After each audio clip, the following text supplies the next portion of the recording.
Translation Bangla পরিভাষায় অনুবাদ খুবই জটিল এবং কঠিন একটি বিষয়। যদি না আপনি এটি নিয়মিত অনুশীলন না করেন অথবা আপনি ব্যাকরণগত দিক থেকে, গ্রামেটিক্যালি দিক থেকে, সেন্টেন্স মেকিংয়ের দিক থেকে, ভাষাগত দিক থেকে, শব্দ চয়নের দিক থেকে দুর্বল হন। কিন্তু বাংলাদেশের যে কোনো প্রতিযোগিতামূলক পরীক্ষায়, বিশেষ করে বিসিএস লিখিত, এসআই লিখিত, ব্যাংক লিখিত পরীক্ষায় ট্রান্সলেশন বা অনুবাদ একটি হট টপিক।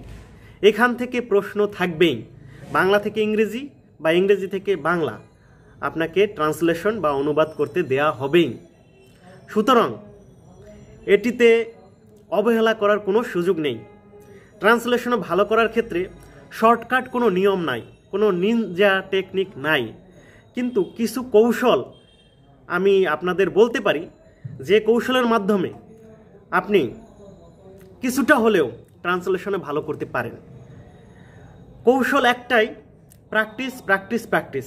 কিন্তু এই প্র্যাকটিসটা কিভাবে সফল করা যায় বা কিভাবে প্র্যাকটিস করতে হবে, কি কি বিষয়গুলো বা কি কি বেসিক বিষয়গুলো আপনাদের অবশ্যই লক্ষ্য রাখতে হবে, এই বিষয়গুলো নিয়েই আজকে আপনাদের সামনে আমি কিছু বলতে চাচ্ছি।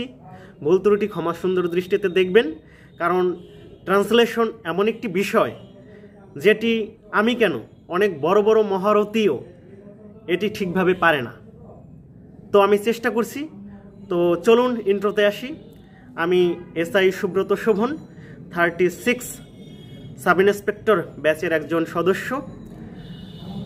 তো চলুন কিভাবে আমরা সেই অনুবাদ চর্চা অথবা ট্রান্সলেশন কিভাবে আমরা করতে পারি তার বেসিক কিছু রুলস রেগুলেশন আমরা ফলো করি, সেটার কিছু টেকনিক আপনাদেরকে বলছি। তো চলুন। টেকনিক নম্বর 1, ভাষার গঠন বিষয়ে আপনাকে স্পষ্ট ধারণা থাকতে হবে। সাধারণত ট্রান্সলেশন বা অনুবাদে আমাদের এই বাংলাদেশে ইংরেজি থেকে বাংলা, বাংলা থেকে ইংরেজি করতে হয়। তার মানে এই দুটি ভাষার গঠন আপনাকে স্পষ্টভাবে জানতে হবে। দেখুন, বাংলাতে কি বসে? Subject plus object plus verb. তার মানে সাবজেক্ট আগে বসে, তারপর কর্ম বসে, তারপর কিন্তু ক্রিয়া বসে, সবচেয়ে শেষে বসে কি? ক্রিয়া। কিন্তু ইংলিশের ক্ষেত্রে subject plus verb plus object বসে। তো আপনাকে কিন্তু এই যে ভাষার যে গঠন, বাংলা ভাষা কিভাবে গঠিত হচ্ছে, ইংরেজি ভাষা কিভাবে গঠিত হচ্ছে, এটি বিষয়ে কিন্তু স্পষ্ট ধারণা থাকতে হবে। টেকনিক নম্বর 2, আপনাকে পার্টস অফ স্পিচ এবং বাংলায় বিভিন্ন পদের স্পষ্ট ধারণা রাখতে হবে। পার্টস অফ স্পিচ বিশেষ করে নাউন, প্রোনাউন, অ্যাডজেক্টিভ কোথায় বসে, নাউন কোথায় বসে, নাউনটা খুবই গুরুত্বপূর্ণ। নাউন কোথায় বসে? কারণ নাউন কর্তা হিসাবে বসে, অবজেক্ট হিসাবে বসে, তারপর প্রিপোজিশনের পরে বসে, এরকম 5টি জায়গায় নাউন বসে। তো নাউন কোথায় কোথায় বসতে পারে এবং নাউনের ব্যবহারটা, প্রোনাউন সেই একই রকম, অ্যাডজেক্টিভ কোথায় বসে, অ্যাডভার্ব কোথায় বসে। তো এভাবে কিন্তু আপনি কিন্তু স্পষ্ট আপনার ধারণা রাখতে হবে। ভার্বটা কোথায় বসে, মানে ইংরেজিতে কোথায় বসে, এবং বিশেষ করে বাংলার ক্ষেত্রে বিশেষ্য কোথায় বসে, বিশেষণ কোথায় বসে, ক্রিয়া কোথায় বসে, এই বিষয়ে যদি আপনার স্পষ্ট ধারণা থাকে তাহলে কিন্তু আপনি খুব সুন্দর করে বাংলা থেকে ইংরেজি, ইংরেজি থেকে বাংলা ট্রান্সলেশন করতে পারেন। টেকনিক 3, সেন্টেন্স বিষয়ে আপনাকে ধারণা রাখতে হবে। সেন্টেন্স দেখেন, বিভিন্ন ধরনের সেন্টেন্স আছে। আমরা জানি যে অ্যাসার্টিভ সেন্টেন্স আছে, তারপর অবজেক্টিভ সেন্টেন্স আছে, ইম্পারেটিভ সেন্টেন্স আছে, এরকম 5টি ধরনের সেন্টেন্স আছে। এই সেন্টেন্স বিষয়ে যদি আপনি ধারণা রাখতে পারেন তাহলে কিন্তু আপনার অনুবাদ চর্চা কিন্তু খুব সহজ হয়ে যাবে আপনার ক্ষেত্রে। অ্যাসার্টিভ সেন্টেন্স কিভাবে বসে, ইম্পারেটিভ সেন্টেন্সে আমরা জানি যে ভার্ব দ্বারা শুরু হয়, লেট দ্বারা শুরু হয়। তারপর আমরা যদি এক্সক্লামেটরি সেন্টেন্স বিষয়ে জানি যে কিভাবে শুরু হয়, হোয়াট, হাউ দ্বারা শুরু হয়, তারপর বিভিন্ন ধরনের এক্সক্লামেটরি শব্দ দ্বারা শুরু হয়। তো এইভাবে যদি আপনি সেন্টেন্সগুলো জানেন তাহলে কিন্তু আপনার জন্য অনুবাদ চর্চা খুব ইজি হয়ে যাবে। এছাড়া সেন্টেন্সের আরও 3টি ভাগ আছে আপনারা গঠনগত দিক থেকে আপনারা জানেন, সিম্পল সেন্টেন্স, কমপ্লেক্স সেন্টেন্স আর হলো কম্পাউন্ড সেন্টেন্স। এই বিষয়ে যদি আপনারা মোটামুটি ধারণা রাখতে পারেন তাহলে কিন্তু আপনার মোটামুটি ট্রান্সলেশন অবশ্যই আপনার জন্য একটা সহজ একটা বিষয় হয়ে উঠবে। টেকনিক নম্বর 4, অবশ্যই আপনাকে টেন্সের ধারণা রাখতে হবে। আপনি যদি টেন্সের ধারণা না রাখতে পারেন তাহলে আপনার কিন্তু একদম বেসিকেই আপনার ভুল হয়ে যাবে। যদি মনে করেন পাস্ট টেন্সের কোনো শব্দ থাকে, যদি অতীতকালের কোনো শব্দ থাকে, অবশ্যই আপনাকে পাস্ট টেন্সের ভার্ব ব্যবহার করতে হবে। তো সেক্ষেত্রে এই টেন্সে মানে ক্রিয়ার কাল মানে সময়টা কখন কাজটা সংগঠিত হচ্ছে, এটি যদি আপনি ভুল করেন তাহলে আপনি বেসিক জিনিসেই কিন্তু ভুল করবেন। তো সেক্ষেত্রে যদি ফিউচারে হয় তাহলে অবশ্যই আপনার ফিউচার সেন্টেন্সে করতে হবে, ফিউচার টেন্সে করতে হবে। যদি আপনার বর্তমানে হয় তাহলে সেই বর্তমানে ভার্বটা করতে হবে। যদি কন্টিনিউয়াস হয় মানে ঘটমান হয় তাহলে আপনাকে মানে আইএনজি যোগ করে, ভার্বের সাথে আইএনজি যোগ করে তার আগে বি ভার্ব যোগ করে আপনাকে কিন্তু করতে হবে। টেকনিক নম্বর 5, আপনাকে প্রচুর সমর্থক শব্দ জানতে হবে। আমরা বাঙালি, আমাদের মাতৃভাষা বাংলা, জন্মগতভাবে কিন্তু আমরা মনে হয় যে অনেক বাংলা জানি, কিন্তু প্রকৃতপক্ষে আমরা কিন্তু মানে বাংলা ভাষা আমাদের শব্দ ভাণ্ডার কিন্তু খুবই সীমিত, অথবা আমরা সচেতনভাবে জানি না। এর জন্য আপনাকে প্রচুর সমর্থক শব্দ, প্রতিশব্দ, বিপরীত শব্দ, প্রভাব, প্রবাদ, প্রবচন এগুলো পড়তে হবে এবং সাথে সাথে সেগুলোর অর্থ, ইংলিশের অর্থগুলো যদি আপনি জানেন তাহলে কিন্তু আপনার জন্য বাংলা থেকে ইংরেজি অথবা ইংরেজি থেকে বাংলায় অনুবাদ করতে সহজ হবে। সুতরাং আপনি বিভিন্ন শব্দ সম্ভার ইনক্রিজ করতে সবসময় চেষ্টা করবেন। টেকনিক নম্বর 6, আপনারা অনেকেই ভাবছেন এগুলো তো নর্মাল একটি বিষয়, কিন্তু এগুলো কেন, এগুলো কোনো টেকনিক হলো নাকি, এগুলো তো সাধারণ টেকনিক, এগুলো তো সব কিছুতে জানা লাগে, সব কিছু বোঝা লাগে, তাহলে কি এমন টেকনিক আপনি বললেন?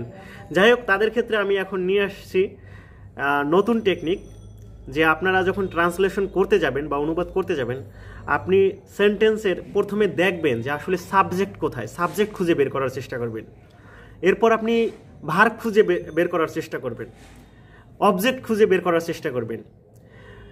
এরপর আপনার মূল কাজটা হলো, যদি বড় সেন্টেন্স থাকে বা বড় বাক্য থাকে, আপনি সর্বপ্রথমে চেষ্টা করবেন যে মূল ভার্বটা কি, মানে সমাপিকা ক্রিয়াটা কোথায়, অথবা আপনার এই জিনিসটা যদি আপনি খুঁজে বের করতে পারেন তাহলে আপনার জন্য কিন্তু অনেক ইজি হয়ে যাবে। কারণ সাবজেক্টের পরেই সেই সমাপিকা ক্রিয়াটা বসাতে হবে এবং এর পরবর্তী সময়ে যেটা অসমাপিকা ক্রিয়া বা অন্য ক্রিয়াগুলো যেগুলো থাকে, যেগুলো আসল না, তো সেইগুলো কিন্তু আপনি ভেঙে কিন্তু সেগুলো ট্রান্সলেশন করতে পারেন। তো সমাপিকা ক্রিয়া কি, অনেকের আবার প্রশ্ন থাকতে পারে। তো আমি সংক্ষেপে বলে যাই, যে ক্রিয়াতে সম্পূর্ণ মনের কথা প্রকাশ করা যায় সেটা হলো সমাপিকা ক্রিয়া, আর অসমাপিকা হলো প্রকাশ করা যায় না। যেমন আমি ভাত খেয়ে, খেয়ে, তো খেয়েটা হলো অসমাপিকা ক্রিয়া, এবং সমাপিকা ক্রিয়া হলো আমি ভাত খেয়ে স্কুলে যাই, এই যাইটা হলো সমাপিকা ক্রিয়া। তো সমাপিকা ক্রিয়াটা খুঁজে বের করতে হবে। আর অসমাপিকা ক্রিয়াটাকেই আপনারা বিভিন্ন আইএনজি যোগ করে অথবা ইনফিনিটিভ এনে বিভিন্ন কায়দায় তাকে ভেঙে চুরে আপনি কিন্তু সেন্টেন্সটা তৈরি করবেন, অথবা আপনি এইভাবে কিন্তু একটা সেন্টেন্স মেকিং করতে পারবেন। তো সেক্ষেত্রে মেইন এই যে 6 নম্বর টেকনিকটা হলো যে আপনি কর্তা, কর্ম, ক্রিয়া এগুলো খুঁজে বের করার চেষ্টা করবেন। টেকনিক নম্বর 7, বাংলায় বড় জায়গা সবসময় আগে বসে, এরপর ছোট জায়গা ক্রমান্বয়ে আস্তে আস্তে ছোট হতে থাকে, এবং ইংরেজিতে এটির ঠিক বিপরীত, ছোট জায়গা আগে বসে সেন্টেন্সের, এরপর আস্তে আস্তে বড় হতে থাকে। যাই হোক, উদাহরণের মাধ্যমে আমরা চলে আসি। পটুয়াখালী জেলার কলাপাড়া থানার লতাচাপলি ইউনিয়নে কুয়াকাটার দৈর্ঘ্য প্রায় 30 কিমি এবং প্রস্থ 6 কিমি।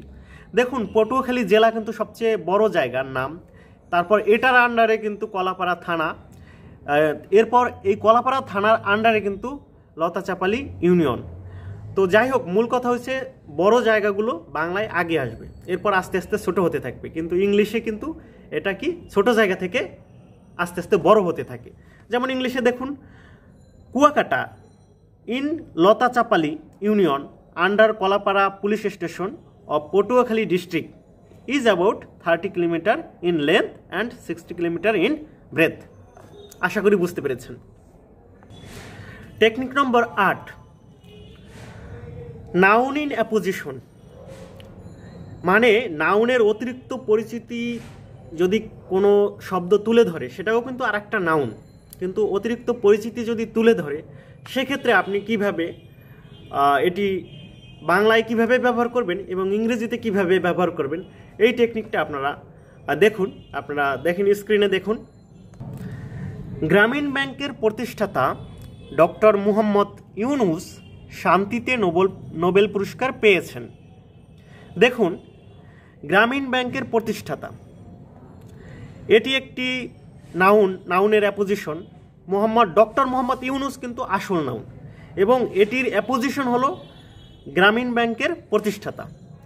তো বাংলায় যদি করতে চান তাহলে কিন্তু নামের আগে অ্যাপোজিশনের আসল জিনিসটা বসে, যেমন গ্রামীণ ব্যাংকের প্রতিষ্ঠাতা ডক্টর মোহাম্মদ ইউনুস।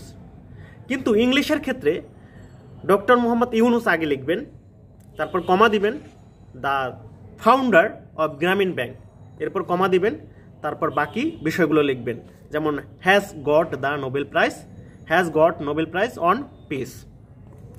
তো আশা করি বুঝতে পেরেছেন। টেকনিক নম্বর 9, যখন কোনো শূন্য বিভক্তি বাদে অন্য বিভক্তিগুলো যদি কোনো শব্দে থাকে, সাধারণত সেই বিভক্তিগুলো কর্তা হিসাবে ব্যবহৃত হয় না, যাকে মানে বলা যায় সাবজেক্ট হিসেবে ব্যবহৃত হয় না। তো বাকিগুলো অন্য অন্য ক্ষেত্রে ব্যবহৃত হয়, কিন্তু যদি শূন্য বিভক্তি থাকে তাহলে সেক্ষেত্রে হয় কি, সেটা সাধারণত কর্তা হিসেবে ব্যবহৃত হয়। তার মানে দাঁড়ায়, যদি শব্দের শেষে দেখুন, আপনারা স্ক্রিনে দেখুন, শব্দের শেষে র, তে, এর, ত, এ, অ, ই যুক্ত থাকে, তা সাধারণত বাক্যের সাবজেক্ট হয় না, এগুলো প্রিপোজিশনের পরে বসে। তার মানে যে সকল শব্দের সঙ্গে র, তে, এর, ত, এ নেই তা সাবজেক্ট হয়। তার মানে সাধারণত শূন্য বিভক্তিতেই সাবজেক্ট হয়। আমরা উদাহরণটা দেখি। দেখুন, মসজিদটির নিকটে বিদ্রোহী কবি কাজী নজরুল ইসলামের মাজার দেখা যায়। দেখুন, এখানে আমরা যখন বিভিন্ন নাউন দেখি, মসজিদটির, তার মানে এটি সাবজেক্ট হবে না। নিকটেই বিদ্রোহী কবি কাজী নজরুল ইসলামের, এই জায়গায় এর আছে, তার মানে এটিও কিন্তু সাবজেক্ট হবে না। মাজার, এই মাজারের ক্ষেত্রে কিন্তু কোনো বিভক্তি নাই, তো সেক্ষেত্রে এই মাজারটিই হলো আসল সাবজেক্ট। তো দেখুন, আমরা কি করছি, দ্য শ্রিন অফ কাজী নজরুল ইসলাম, তারপর আমরা কিন্তু অ্যাপোজিশনের ব্যবহার করছি দ্য রিবেল পোয়েট, সেই আগের নিয়মটা কিন্তু is found near by the Moscow. আশা করি বুঝতে পেরেছেন। যদি না বুঝে থাকেন কমেন্টে বলবেন, আমি চেষ্টা করব আমার সাধ্যমতো বোঝানোর জন্য। যাই হোক, পরের টেকনিকে আসি। টেকনিক নম্বর 10, বাংলা বাক্যে যদি দুটি সময় থাকে বা দুইয়ের অধিক সময় থাকে, যে বড় সময় মানে যদি আপনার সাল বোঝায় তাহলে সেটি আগে বসে, এরপর যদি আপনার মনে করেন আওয়ার বোঝালো, ঘন্টা বোঝালো, তখন তারপরে সেটি বসে। মানে বড় সময় থেকে আস্তে আস্তে ক্রমান্বয়ে ছোট সময়ে বাংলা সেন্টেন্সে বাংলা বাক্যে ব্যবহৃত হয়। কিন্তু ইংরেজির ক্ষেত্রে ঠিক এর উল্টো, ইংরেজির ক্ষেত্রে ছোট থেকে বড়। যাই হোক, উদাহরণ দিলে আপনারা বুঝতে পারবেন। দেখুন, স্ক্রিনে দেখুন, তিনি আগামীকাল সকাল 7টায় এখানে উপস্থিত থাকবেন। তিনি আগামীকাল কিন্তু বড় সময়, সকাল 7টা কিন্তু আগামীকালের চেয়ে ছোট সময়, তাই আগামীকাল বাংলার ক্ষেত্রে আগামীকাল বড় যেহেতু তাই আগে বসছে, এবং সকাল 7টা যেহেতু আগামীকাল তো একটা আগামীকাল মানে কি পুরো একটা সময়, পুরো একটা দিন, সকাল 7টা মানে একটা নির্দিষ্ট সময়, সেটা ছোট, এর জন্য এটার পরে বসছে, এখানে উপস্থিত থাকবেন। ইংরেজির ক্ষেত্রে দেখেন কি হলো, he will remain present at 7 AM tomorrow. দেখেন 7 কিন্তু আগে চলে আসছে, 7 যেহেতু ছোট সময়, মানে ছোট কার থেকে, টুমরো থেকে ছোট, এর জন্য 7 কিন্তু আগে চলে আসছে এবং টুমরো কিন্তু পরে বসছে। আশা করি বুঝতে পেরেছেন। টেকনিক নম্বর 11, অনেক সময় প্রিপোজিশনের পরে যে শব্দগুলো থাকে বা এরপরে যে সেন্টেন্সটা থাকে বা বাক্য অংশগুলো থাকে সেটি আগে এনে বাংলায় কিন্তু অনুবাদ করতে হয়। চলুন উদাহরণে দেখি। The great leader has solved the problem with prudence and wisdom. দেখুন এখানে উইথ প্রুডেন্স অ্যান্ড উইজডম, এটি কিন্তু মানে প্রিপোজিশনের পরে যে বাক্যাংশটুকু রয়েছে সেটি দিয়ে কিন্তু আমরা বাংলার যে অনুবাদ সেটা কিন্তু আমরা করব। উইথ প্রুডেন্স অ্যান্ড উইজডম, দূরদর্শিতা এবং প্রজ্ঞার মাধ্যমে, এটি কিন্তু আগে চলে আসছে। মহান নেতা, এরপর সাবজেক্ট আসছে, সমস্যাটির সমাধান করেছেন, তারপর কর্ম এসেছে, তারপর বাংলা নিয়মে ক্রিয়া এসেছে। ক্রিয়া সবসময় একটু শেষে বসে সাধারণত বাংলা নিয়মে, এটা আপনারা জানছেন। তো যাই হোক, চলুন পরবর্তী টেকনিক দেখি। টেকনিক নম্বর 12, আপনারা অনেক সময় হয় কি অনুবাদ করতে গিয়ে অনেক খোঁজাখুঁজি করেন কিন্তু সাবজেক্ট পান না। তখন যদি অনেক খোঁজার পরেও যদি সাবজেক্ট না পান, সেক্ষেত্রে আপনারা যদি ব্যক্তি হয়, ব্যক্তির ক্ষেত্রে যদি মনে হয় যে না কাজটি কোনো ব্যক্তি করছে, তাহলে আপনি ওয়ান ব্যবহার করবেন সাবজেক্ট হিসেবে। আর যদি কোনো বস্তু করে বা বস্তু দ্বারা কাজটি হয়ে থাকে তাহলে বা জিনিস, তাহলে আপনি ইট ব্যবহার করবেন। আর যদি মনে করেন যে না আপনি সাবজেক্ট পাচ্ছেন না, কোনো কিছু আছে বা ছিল এরকম যদি বুঝায়, তাহলে দেয়ার ইজ এগুলো ব্যবহার করবেন। তার মানে যদি সাবজেক্ট না থাকে, সাবজেক্ট যদি না খুঁজে পারেন, তাহলে 3টি বিষয় সবসময় ব্যবহার করবেন। এক হলো ব্যক্তির ক্ষেত্রে ওয়ান, বস্তুর ক্ষেত্রে ইট, এবং যদি কোনো কিছু আছে বা ছিল এরকম যদি মনে হয় তাহলে there is, there R, there were, দেয়ার, মানে দেয়ার দিয়ে আপনার টেন্স অনুযায়ী আপনার কিন্তু ওই ভার্বটা বসবে। তো চলুন উদাহরণ দেখা যাক। রিকশায় করে শাহবাগ থেকে টিএসসিতে যাওয়া যায়। দেখুন এখানে কোনো সাবজেক্ট আমরা পাচ্ছি না, তো সেক্ষেত্রে আমরা যেহেতু রিকশায় করে কেউ যায়, তাহলে এখানে ব্যক্তি অবশ্যই একজন ব্যক্তি হবে। সেক্ষেত্রে one can go to TSC from Shahbag by rickshaw. তখন যেহেতু একজন ব্যক্তি হবে, তাই তার পরিবর্তে আমরা ওয়ান ব্যবহার করতে পারি। আর এটির বিপরীত ক্ষেত্রে যখন আমরা ইংলিশ থেকে বাংলায় করবেন, তখনও কিন্তু এইভাবে আপনারা ব্যবহার করতে পারেন। এরপর দেখেন, দিনরাত খাটাখাটি করলে পরীক্ষায় ভালো করা যায়। তো দেখেন, if one works hard day and night, one can do well in the exam. এখন পরীক্ষায় ভালো করবে কি? অবশ্যই সে কোনো ব্যক্তি হবে। আর ইটের ক্ষেত্রে দেখেন, যদি মনে করেন আপনি যে খুঁজে পাওয়া যাচ্ছে না কোনো জিনিস, তাকে রাজি করাতে সৌজন্যতা ছাড়া কিছুই লাগে না। It cost nothing but courtesy to convince him. তো এক্ষেত্রে কিন্তু আপনার মানে এই যে তাকে কিছুই লাগে না, একটা জিনিস লাগে বা কনভিন্স বা কোনো কিছু লাগে, সেক্ষেত্রে এই ইটটা ব্যবহৃত কিন্তু হয়েছে। তারপর দেখেন, সুন্দরবনে বাঘ আছে, এখানে কিন্তু সাবজেক্ট খুঁজে পাওয়া যাচ্ছে না, তো সেক্ষেত্রে সুন্দরবন কিন্তু সাবজেক্ট না। তো এখানে যেহেতু সাবজেক্ট খুঁজে পাওয়া যাচ্ছে না এবং আছে ছিল এরকম একটা ব্যাপার আছে, তো সেক্ষেত্রে দেয়ার ইজ, দেয়ার আর, সেই যে তৃতীয় নিয়মের অনুযায়ী আমরা কিন্তু দেয়ার আর টাইগার্স ইন সুন্দরবনস এভাবে কিন্তু আমরা ব্যবহার করতে পারি। টেকনিক নাম্বার 13 অথবা 13, যদি কোনো বাক্য আপনি প্যাসিভ সেন্স মনে হয়, প্যাসিভ সেন্স তো বুঝেন যে ভয়েসটা এবার একটু দেখতে হবে আপনার। যদি আপনার প্যাসিভ সেন্সের মনে হয় যে না এটা কর্তার প্রাধান্য নেই, এখানে কর্মের প্রাধান্য, তো সেক্ষেত্রে আপনি কি করবেন, কোনো সাবজেক্ট দিয়ে বি ভার্ব বসিয়ে তার পাস্ট পার্টিসিপল আনতে হবে। তো আপনার ভয়েসের যে নিয়মগুলো জানেন সেগুলো যদি একটু দেখে যান, তো সেক্ষেত্রে কিন্তু এগুলো আপনার জন্য বেটার হবে। আশা করি আপনারা সেই ভয়েসের নিয়মটা কিছুটা দেখবেন, তাহলে আপনার জন্য এটা সুবিধা হবে। টেকনিক নম্বর 14, যদি আপনি কোনো বাংলা বাক্যে থাকলে, করলে, গেলে এরকম শব্দ পান, তো সেক্ষেত্রে আপনি ইফ দ্বারা সেন্টেন্সটি শুরু করবেন। চলেন স্ক্রিনে উদাহরণ দেখা যাক। কক্সবাজার গেলে তুমি পৃথিবীর সবচেয়ে বড় সমুদ্র সৈকত দেখতে পাবে। কক্সবাজার গেলে, দেখুন ওই যে গেলে, তার মানে আপনি দেখেন, if you go to Cox's Bazar you can see the longest sea beach of the world. দ্বিতীয় নম্বর উদাহরণে আসি। চেষ্টা করলে তুমি বিসিএস ক্যাডার হতে পারবে। ইফ ইউ, ওই যে করলে, এটা কিন্তু আছে, if you try you can be a BCS cadre. তো যাই হোক, আশা করি বুঝতে পেরেছেন। পরের টেকনিকে চলেন।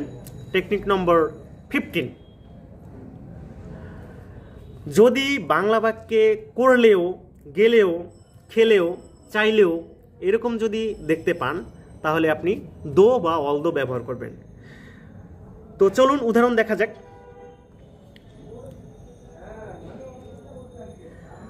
আমি যুগ যুগ ধরে চেষ্টা করলেও বাংলাদেশের প্রধানমন্ত্রী হতে পারবো না।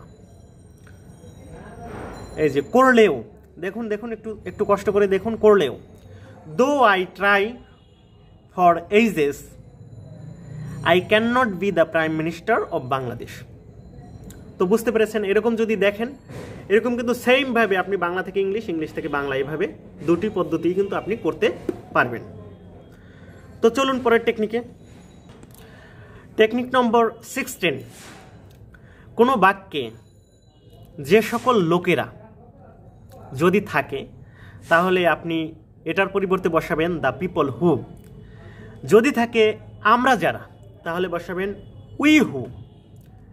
যদি থাকে তোমরা যারা, তাহলে বসাবেন ইউ হু। এই ধরনের বিষয়গুলো দিয়ে কিন্তু আপনারা শুরু করবেন। এরকম কিন্তু অনেক কমপ্লেক্স সেন্টেন্স কিন্তু আমাদের সাধারণত এভাবে ট্রান্সলেশন করতে আসে। তো সেক্ষেত্রে দেখেন, আমরা উদাহরণ দেখি। যে সকল মানুষেরা সফল হয়েছেন তারা কঠোর পরিশ্রম করেছেন। যে সকল, তার মানে কি, যে সকল মানুষেরা মানে the people who have become successful have worked hard. তো প্রথম রুলটা পেয়েছেন। দ্বিতীয়টা দেখেন, আমরা যারা, উই হু, আমরা যারা অলস সময় কাটাই তারা শীঘ্রই হতাশায় ভুগব। We who spend lazy time will suffer from the frustration soon. তোমরা যারা মানে কি, ইউ হু, তোমরা যারা সময়ের কাজ সময়ে করো তারা প্রতিযোগিতামূলক পরীক্ষায় ভালো করবে। You who perform work in time will do well in the competitive exams. তো যাই হোক, আশা করি আপনারা বুঝতে পেরেছেন। টেকনিক নম্বর 17, ইংরেজি বাক্যে ইনক্লুডিংয়ের পরে যে অংশ থাকে বাংলা অনুবাদে সাধারণত প্রথমে চলে আসে। মানে ইনক্লুডিং থাকলে, ইনক্লুডিং অমুক অমুক অমুক, সেগুলো কিন্তু প্রথমে চলে আসে, পরবর্তী সময় সাবজেক্ট নিয়ে কিন্তু আপনার অনুবাদ করা যায়। দেখুন উদাহরণ দেখুন। Bangladesh has a large public sector including state owned banks and industries. দেখুন, ইনক্লুডিংয়ের পরের অংশগুলো কিন্তু আমরা আগে নিয়ে আসতে পারি। Including state owned banks and industries, রাষ্ট্রায়ত্ত ব্যাংক এবং শিল্প প্রতিষ্ঠান সহ বাংলাদেশে রয়েছে বৃহত্তর সরকারি ক্ষেত্র। তো আশা করি বুঝতে পেরেছেন। প্রিয় ভাই বোনেরা, অনুবাদ বা ট্রান্সলেশন এত বড় একটা বিষয়, যা একটা ভাষা নিয়ে কাজ করে এক ভাষা থেকে আরেক ভাষায় রূপান্তর করা হিউজ টাফ একটা বিষয়। অনেক কিছু জানতে হয়। এরকম হাজারো টেকনিক বললেও কিন্তু আমরা শেষ করতে পারবো না। আমি আপনাদের সহজ করার ক্ষেত্রে কিছু কিছু টেকনিক শেয়ার করছি। আমি আমার নিজ উদ্যোগে যতটুকু পেরেছি, এবং আমি হেল্প নিয়েছি মোস্তফা কামাল স্যারের how to learn written English বইয়ের থেকে কিছু টেকনিক আমি শেয়ার করেছি। তো এরকম হাজারো টেকনিক আপনারা কিন্তু পাবেন, কিন্তু মূল টেকনিক হলো যে দেখুন, আপনার প্র্যাকটিস বা অনুশীলনের কোনো বিকল্প নেই। একটা অনুবাদ হাজারো উপায়ে করা যায়। আপনি একভাবে করবেন, অন্য আরেকজনে আরেকভাবে করবে, সবই কিন্তু হবে। কিন্তু আপনি শব্দচয়ন এবং বাক্য গঠন কত সুন্দরভাবে করতে পারছেন এবং আপনি শাব্দিক অনুবাদ না করে কতটা ভাবানুবাদ করতে পারছেন, ভাষার সাথে কতটা সামঞ্জস্য রাখতে পারছেন, এটাই কিন্তু সবচেয়ে বড় বিষয় হয়ে দেখা দিবে। আপনি যদি ভাবানুবাদটা বেশি ভালো করতে পারেন, সেক্ষেত্রে আপনার নাম্বার বেশি চলে আসবে। তো আমি সর্বশেষ যে নিনজা টেকনিক হলো যে প্র্যাকটিস প্র্যাকটিস অ্যান্ড প্র্যাকটিস। এবং প্র্যাকটিস করার ক্ষেত্রে আপনাকে অবশ্যই ব্যাকরণ, বাংলা ব্যাকরণ, ইংলিশ গ্রামার, শব্দ সম্ভার এবং কিভাবে শব্দ গঠিত হয় এগুলো বিষয়ে স্পষ্ট ধারণা থাকতে হবে। আপনার যেমন সেন্টেন্স বিষয়ে ধারণা থাকতে হবে, পার্টস অফ স্পিচ বিষয়ে ধারণা থাকতে হবে, ন্যারেশন, সব ওভারঅল সব বিষয়ে কিন্তু আপনার একটা ধারণা থাকতে হবে। আপনি সব বিষয়ে যদি আপনি ধারণা রাখতে পারেন এবং খুব সুন্দর করে যদি নিয়মিত অনুবাদ বা ট্রান্সলেশন প্র্যাকটিস করেন, তাহলে দেখবেন আপনি অনেকের চেয়ে ভালো পারছেন। যদি আপনি প্র্যাকটিস না করেন, যতই মহারথী বা যতই ক্যাডার আসুক বা যাই আসুক না কেন, কেউই কিন্তু অনুবাদ ঠিকভাবে পারবে না। তাই আপনি যত বেশি প্র্যাকটিস করবেন, তত অনুবাদ ভালো পারবেন। আমি আমার জায়গা থেকে আপনাদের কিছুটা হেল্প করার চেষ্টা করছি। আমার অনেক সীমাবদ্ধতা রয়েছে, আমি তারপরেও আপনাদের চেষ্টা করছি। অনেক ক্ষেত্রে আমার ভুল ত্রুটি রয়েছে, আমি নিজেও বুঝি, কিন্তু তারপরও আমি চেষ্টা করে যাচ্ছি। যদি আপনার বিন্দু মাত্র আপনি উপকৃত হয়ে থাকেন, তাহলে নিজেকে আমি ধন্য মনে করব। আর যদি মনে করেন যে না, এটি দ্বারা আপনার কোনো বন্ধু বান্ধব, ছোট ভাই, ছোট বোন উপকার পেতে পারে, তাহলে তাদেরকে আমার এই লিঙ্কটা পাঠিয়ে শেয়ার করবেন, লাইক কমেন্ট করবেন। এবং আসলে এটা একটা ভাস্ট বিষয়, তো সেক্ষেত্রে পরবর্তী সময়ে আমি কোন বিষয়ে কথা বলতে পারি সে বিষয়ে আপনারা মতামত দিবেন। আমার সব ধরনের সমালোচনা আমি অবশ্যই গ্রহণ করব। আপনারা এই পর্যন্ত যদি ভিডিওটি দেখে থাকেন, তাহলে আমি অবশ্যই আপনাদের প্রতি কৃতজ্ঞ ফিল করব। কারণ বর্তমান যে কঠিন সময়ের মূল্য অনেক বেশি। আমি চেষ্টা করেছি আপনাদের কিছু দিতে বা কিছু শিখাতে, কতটুকু পেরেছি আমি জানি না, তারপর আমি চেষ্টা করেছি। ভুল ত্রুটি ক্ষমা সুন্দর দৃষ্টিতে দেখবেন। ভালো থাকবেন, আপনাদের জন্য অনেক অনেক শুভকামনা। ধন্যবাদ।